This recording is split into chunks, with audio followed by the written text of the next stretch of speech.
Last week, I was sitting across from a friend in a crowded cafe in Berlin. This guy is the definition of plugged in. He manages digital strategy for a tech firm and used to check his engagement metrics every few minutes like a reflex.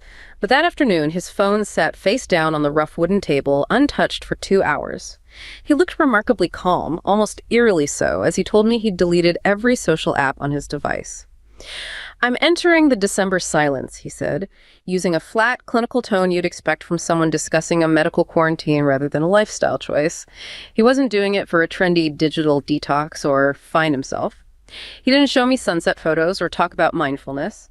Instead, he pulled out a physical notebook and showed me a hand-drawn chart, a jagged line tracking what he called his cognitive defense levels. He described his own mind not as a person, but as a biological system under parasitic attack. To him, every notification wasn't a connection. It was an acidic solvent dissolving his actual personality. He was genuinely convinced that his online existence had become a form of digital necrosis, that he was watching his own social bonds rot in real time under the weight of the algorithm. But then the atmosphere shifted. A girl at the next table started filming a Get Ready With Me video, whispering into a clip-on mic about being completely unfiltered and authentic while meticulously adjusting a ring light. My friend didn't roll his eyes or look annoyed. He just watched her with a detached scientific pity. "Look at her," he whispered. "That's not authenticity. That's defensive narcissism. She's building a fortress of the self because the world outside has already been rendered structurally irrelevant." That moment, the cold, calculated way he dismissed her realness as a symptom of a dying civilization, left me stunned. It wasn't just a guy tired of his phone. It was a man who felt the very glue of human society had turned to dust. It forces a chilling question. Is this global retreat into silence a sign of collective healing, or are we simply witnessing the final, quiet collapse of the social organism as we know it? That kind of chilling duality of a calculated retreat on one hand and this, performative self-absorption on the other, it really left me wondering, is this feeling that we all have, this sort of pervasive sense of decay, is it a tragic necessity? It seems to be. And that's our mission today. We're going to take a deep dive into the source material you've provided us to really analyze the precise systemic forces, structural, technological, and psychological, that are contributing to this quiet collapse.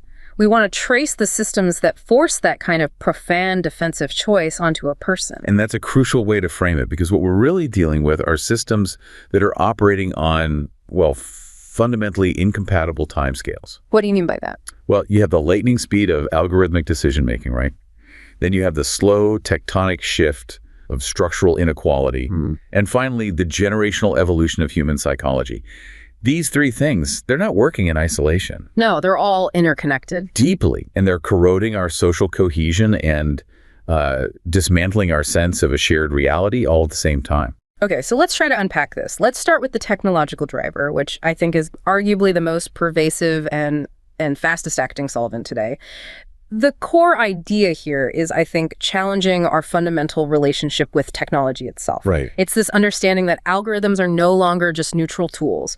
They've become active cultural producers. That's the perfect term for it. Historically, if you wanted to know what was important, culturally relevant or politically urgent, you've relied on human intermediaries. You mean like editors, broadcasters, storytellers? Exactly. Editors, religious leaders, community storytellers. They were the ones filtering information. They curated our public diet based on editorial standards or moral codes or just historical context. But the scale of today's platforms, Facebook, X, YouTube, TikTok, their recommendation systems have completely taken over that role. They are now the de facto curators of our reality. They absolutely are. And they're not just pipes delivering content to you. They are actively deciding what content becomes culturally relevant. And because of the sheer number of people they influence, that's just embedded with enormous political and cultural consequence. And this is where the problems really start, right? Because what they're programmed to do, their objective function, is completely divorced from any goal of social cohesion or cultural depth. Completely. No. What these systems prioritize is maximizing one thing: user engagement. Clicks, shares, comments, watch time. It's what we call the engagement trap. And the mechanism behind it it's just a simple application of behavioral psychology, really. It starts with a fundamental human trait. The human negativity bias. Right. Research just consistently shows that our brains are, we're more attuned to threat, to danger, to outrage, content that's negative or sensational. It just generates a higher, faster, more intense engagement than anything nuanced or positive. So when you have a self-learning recommendation system and it detects that highly negative content maximizes its core goal engagement, it just naturally feeds more of it to more users. It's not malice. It's just optimization. It's just optimization. And this creates a relentless, large-scale feedback loop. The result is what's being called the algorithmic negativity bias, or AMB. It's a system that systematically overexposes society to hostile and negative content. And this is where it gets really interesting for me, because we actually have the data to quantify this impact. There are studies that modeled behavior on, Twitter-like platforms, and they demonstrated a really stark reality. They showed that algorithmic recommenders led users to be massively overexposed to negative content compared to what they'd see in, say, a neutral chronological feed. And we're not talking about a small difference like 5 or 10%. No, not at all. For certain users, the ones who are already pretty engaged, the studies show this overexposure to negative inflammatory stuff could reach more than 300%. 300%. 300%. Just think about that magnitude. The small, inherent psychological bias we all have towards negativity. It's being found by a machine and then amplified 3, 4, 5 times across the entire social ecosystem. So the conclusion they drew from this modeling is vital. It's that this is fundamentally a technology problem, not just a user behavior problem. Exactly. Wait, okay, I have to push back on that a little bit. If users are the ones choosing to click on the negative content, isn't the algorithm, in a way, just giving them what they want? Is it really fair to call it a technology problem if the demand is already there in our own cognitive bias? That's a really fair question, but I think the distinction lies in the system's objective function. So imagine a fast food restaurant. If that restaurant's only goal is to maximize immediate customer satisfaction, what's it going to do? It's going to optimize for sugar, fat, and salt. Exactly. And people do want those things. But a diet made up entirely of them is, obviously detrimental to long-term health. It's the same thing here. The platform's goal is pure engagement, regardless of the long-term cost to the social organism. So by optimizing for the immediate clicks and the outrage, the algorithm is basically starving the slower, more high-stakes forms of communication that you need to build trust. You've got it. It starves the things that create genuine community glue. It's an architecture designed for what your friend called digital necrosis, the death of durable social ties, replaced by this ephemeral low-stakes conflict. So if the algorithm is a kind of systemic toxin poisoning our common ground, what are the societal consequences? It's not just about, people feeling bad online. It's about tangible polarization and power consolidation. Precisely. The first thing you see is radical ideological fragmentation. These systems, because they're designed to maximize engagement, they necessarily push people toward content that either reinforces what they already believe. The filter bubble. The filter bubble, or content that maximally provokes intense opposition from a perceived outgroup. And if you compare this to a system that just shows you content chronologically, the engagement-maximizing algorithms lead to a dramatically stronger polarization of the online opinion landscape. And we know this online stuff doesn't stay online. That digital fracturing is known to spill over offline. It affects everything from, national elections to how a local community discusses building a new school. Of course, trust just evaporates when half the population is led to believe the other half is fundamentally acting in bad faith. And that belief is continually reinforced by this optimized negative feedback loop.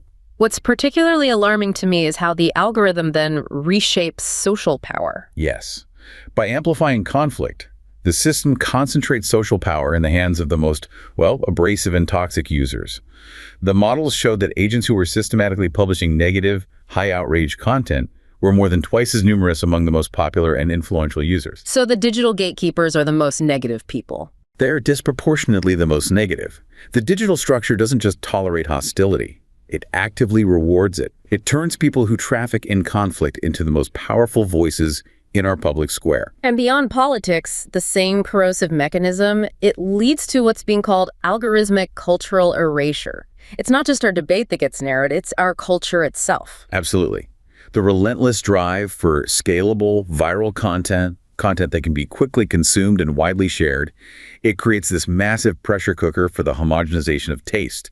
It funnels users toward similar, predictable, low-risk cultural products. And that actively diminishes exposure to anything niche or experimental or avant-garde. If it doesn't fit the viral mold, it basically struggles for oxygen. The pressure on creators must be immense. Think about the music industry today. Platforms like Spotify analyze user data not just for what you listen to, but for when you skip a track. The algorithm favors tracks with high streamability. Right, short intros, repetitive structures, an immediate hook. Exactly. So creators are effectively forced to tailor their work to these algorithmic norms, often at the expense of experimental song structure or, culturally specific nuances. The integrity of the artistic process is compromised by the need to satisfy the optimization model. And this global monoculture extends into visual media too, right? On platforms like Netflix, the main goal is global subscriber retention. So that means the algorithms disproportionately promote global blockbusters, titles that are easily translatable, like The Crown or Stranger Things. The consequence is this silent but systematic marginalization of regional and indigenous storytelling. Like African cinema or distinct South American dramas or even just hyper-local documentaries. All of it. The world's cultural output risks being flattened into content that performs reliably everywhere, rather than speaking profoundly to specific people in specific places. And what's crucial to realize is that the algorithm isn't some purely universal mathematical entity. It's shaped by local, political, and economic power. You brought up non-Western platforms that clearly show how algorithms become mirrors for the political structures they operate in. Yes, consider the recommendation logic of a platform like Douyin. The core algorithm is shaped not just by engagement, but by local political requirements. It prioritizes content that's aligned with government narratives, or it systematically suppresses viewpoints that are deemed disruptive. So this proves that algorithm design is, in itself, a political act. It is. It solidifies the interests of powerful entities, whether they're massive media conglomerates optimizing for global profit, or governments optimizing for social control. The algorithm acts as an enforcer of the established economic and political order. It determines what narratives get airtime and what is just consigned to cultural irrelevance. So we start with this digital environment being actively poisoned by a technology that learns our worst instincts, our negativity bias, and then amplifies that hostility into a fragmented, polarized, and culturally homogenized global conversation. That's the first potent solvent dissolving the social organism. And if the algorithm is this toxic solvent, actively destroying our common ground, the next question is, how do the powerful people who could address these structural issues respond? Do they engage or do they retreat? And that structural decay is the second critical factor we need to explore. We're moving from the digital landscape to the enduring problems rooted in who controls society, the elites who are increasingly detached from the common good. And this starts with a recognition of the fragility of the social web. Right. Complex human societies are held together by this invisible web of mutual trust and social cooperation. It's not really held together by laws or armies at its core. It's held together by the unspoken assumption that we share a destiny, that the powerful will act in the general interest, and that our basic shared institutions will be maintained. Exactly. And when that web begins to fray, the entire structure becomes unstable. We don't have to guess what happens next either. We can look at history. Analysis of past societies, the late Roman Empire, various Chinese dynasties, early modern European nations. It shows that long periods of instability, they correlate strongly with two key factors: growing wealth inequality and the systematic failure of the ruling classes to cooperate on behalf of the whole society. And our contemporary crisis is tied specifically to what's being called the revolt of the elites. This isn't the proletariat rising up against the ruling class. No, it's the educated, mobile, and wealthy class choosing to withdraw their allegiance, their capital, and their attention from the project of a shared national life. This new group is what we call the meritocratic class. They're generally in the top 20% of income earners, but their status is mostly defined by educational attainment and career mobility. They got their positions through a system that promises reward based on talent, but that system has become fundamentally skewed. And the most stinging critique leveled against this group, especially by someone like Christopher Lasch, is that they possess the vices of aristocracy without its virtues. To really understand this, we need a clear contrast. Okay, so let's unpack that. What were the so-called virtues of the old aristocracy?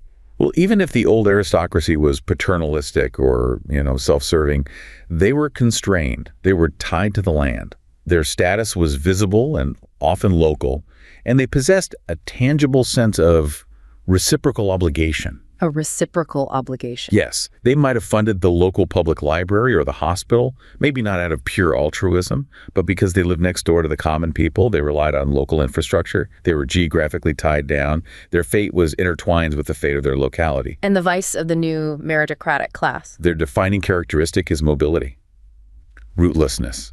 They've leveraged globalization and capital mobility to become, as Lash put it, tourists in their own countries. They reject that reciprocal obligation. Completely. If the local tax base is declining, they don't fight to fix the public schools.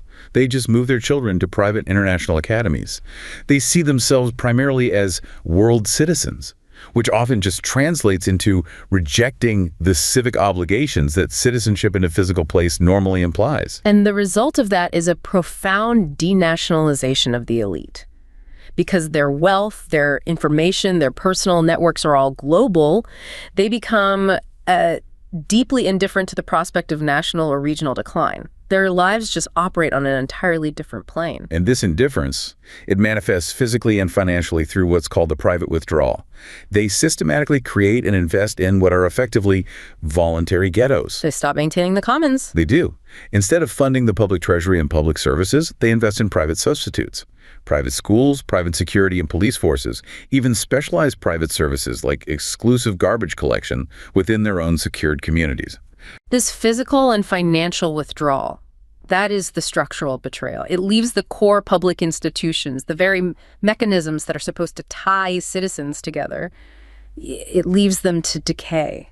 And what happens to political dialogue when the governing class is insulated from the problems affecting the majority? The debate becomes an echo chamber. Since this detached elite controls capital, information, and the instruments of cultural production, they get to fix the terms of the public discussion. And the resulting ideologies just lose all contact with the urgent problems facing working and middle classes, things like job loss, economic insecurity, urban decay. Their solutions become abstract or just irrelevant to the people who are actually experiencing the decay firsthand. And then sense of structural irrelevance is mirrored perfectly in the institutions tasked with producing this elite class, the universities. Right. The critique that universities are elitist and exclusionary is often dismissed as just, populist rage. But it's persuasive because, structurally, these elite universities function as bourgeoisie replicator machines. They do more than just grant degrees. They launder connections. They inculcate the specific cultural and political values of the ruling class. The political capture it's undeniable. 5 of the last 6 American presidents received Ivy League degrees. These institutions are the primary mechanism through which class power is transferred and legitimized, and it's all cloaked in the language of merit. But the systemic betrayal goes beyond just who gets admitted. It touches the core scholarly ethos of these institutions through practices that actively betray their mission. Okay, so let's start with the first betrayal. Laundering unethical research. Universities contract with military entities, like the Department of War, to develop highly specialized and ethically challenging technologies, things like lethal autonomous weapons. By providing the intellectual labor and the perceived legitimacy, they directly support the military-industrial complex. And in the current neoliberal environment, this military research is prioritized because it's marketable, it's impactful, it's business-friendly. Those are the new buzzwords. They've replaced the older academic values of public service and nonpartisan inquiry. So the university claims intellectual neutrality and independence, but it's structurally tied to the mechanisms of violence and private corporate gain. That's a massive contradiction. It's a huge contradiction. And the second major betrayal is the institutional failure to protect the knowledge commons. They are facilitating monopolies in the sphere of scholarship. This is academia's fatalistic embrace of large tech and data conglomerates. It allows firms like RELX to charge these exorbitant fees for academic publications. And this is the ultimate institutional catch-22. It's relevant to every taxpayer and every student. Faculty and students produce research materials, often with public funding, and usually without being paid for the writing or the peer review. And then these data conglomerates just take ownership of the distribution rights. The irony is crushing. The institutions themselves must then purchase expensive subscriptions to access the very research that their own faculty and students produced for free. This system relies on unpaid intellectual labor and forces institutions to buy back the materials they generated. Which consolidates the wealth and power of these external data cartels. It betrays the core mission of open scholarly inquiry and perpetuates a closed system of knowledge access, ensuring the fruits of public research remain largely private commodities. So you have institutions that are supposedly the engines of social mobility and the guardians of knowledge, but they are simultaneously developing tools of violence and selling their own intellectual labor back to themselves at inflate rates, all while preparing an elite class to become tourists in the nation they are supposed to lead. And the takeaway here is that the structural environment is one of betrayal and withdrawal. If the meritocratic elite is abandoning the common project and allowing public institutions to decay for private profit, that collapse creates a necessary psychological reaction in the individual. And that structural decay leads us to the final crucial step, the psychological retreat, the development of defensive narcissism as a survival strategy against this dissolving social organism. When systems of trust fail, when leaders withdraw, when the public square is poisoned by algorithms, the individual has to turn inward. This is the culture of narcissism that Christopher Lasch identified decades ago. And we need to be very precise about Lasch's definition of narcissism because it's not just about individual vanity, is it? No, not at all. Lasch defined it as a collective phenomenon. It was the psychological dimension of a deeply pessimistic society. He was writing in the context of the post-1960s turmoil, where confidence in leadership, in the economy, in the future, it had all been severely damaged by things like the Vietnam War and pervasive economic instability. And in that context, narcissism is characterized by a deep self-centered preoccupation, an intense focus on psychic self-awareness, like a constant internal monitoring, and this pervasive tendency toward living for the moment. Exactly. It's a psychological divorce from traditional timescales. A divorce from the past and the future. The narcissistic personality is divorced from both the past, which is seen as irrelevant or oppressive, and the future, which feels unpredictable, hopeless, or just too challenging to plan for. When solutions to national problems wane and confidence in shared institutions is lost, people recoil from political involvement. They immerse themselves in consumption, therapy, and self-preoccupation as a way to find some kind of immediate internal happiness. The self becomes the only reliable reference point in an unreliable world. And Lasch traced this psychological shift directly back to physical changes in society. Specifically, the demise of family authority and the subsequent de-skilling of parents due to industrialization. De-skilling. Historically, the family performed essential functions. We can categorize them as productive, teaching the basic skills needed for material self-sufficiency, often through shared work and reproductive child-rearing, socialization, transmitting culture. But when industrialization took work out of the home, children were separated from adult behavior. The father might commute to a sterile office job. The mother was left isolated from the social capital of a shared community. Yes. So parents were de-skilled in their fundamental roles simply because the economic geography of life changed. Imagine a father in 1920 versus a father in 1970. One is building things, working a small farm, or running the local shop. The work is visible, tangible, integrated.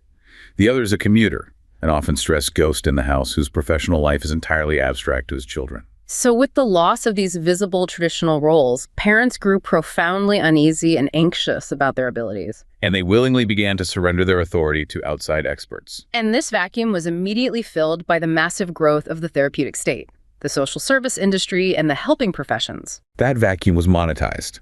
Pediatricians, child development specialists, parent educators all stepped in.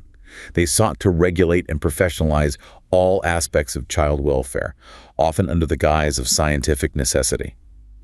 Lasch argued they effectively created the needs they claimed to relieve. How so? By holding up this unreachable ideal of perfect parenthood and convincing already anxious parents that they had fallen short. This led to an increasing dependence on outside agencies for basic family functions and systematically diminished the parent-child connection. It replaced confident authority with anxious management. And the psychological outcome for the children is the fuel for what we see today, the person who can only function through external validation. Exactly.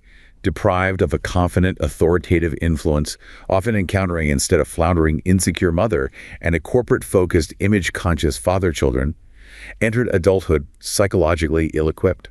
They developed what Lasch called a harsh and punitive superego, fused with these grandiose self-images, leading to that profound adult condition. Which is characterized by restlessness, discontent, depressive moods, and a craving for substitute satisfaction. The loss of reliable common sense guidance and accountability directly feeds the need for constant external affirmation. They're always performing because they lack any internal certainty. And this psychological landscape then directly impacts adult relationships.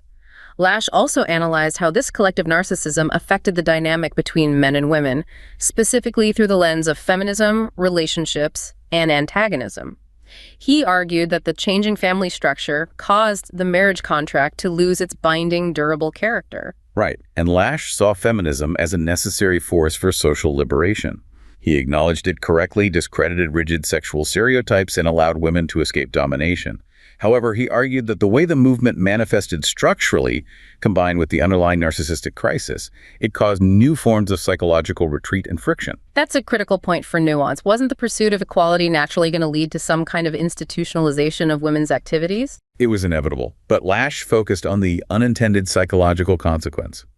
He criticized the institutionalization of women's activities, arguing that it sometimes created a new kind of protective enclave. A protective enclave? Instead of fully engaging with the wider world of competition and confrontation, the focus sometimes shifted toward building professional and social structures that minimized friction with men, which he saw as a form of retreat, not full integration. And how did men react to the increased demands for equality and satisfaction? As women asserted independence and demanded equal satisfaction, emotional, intellectual, sexual men were often left feeling confused, emasculated, unsure how to respond.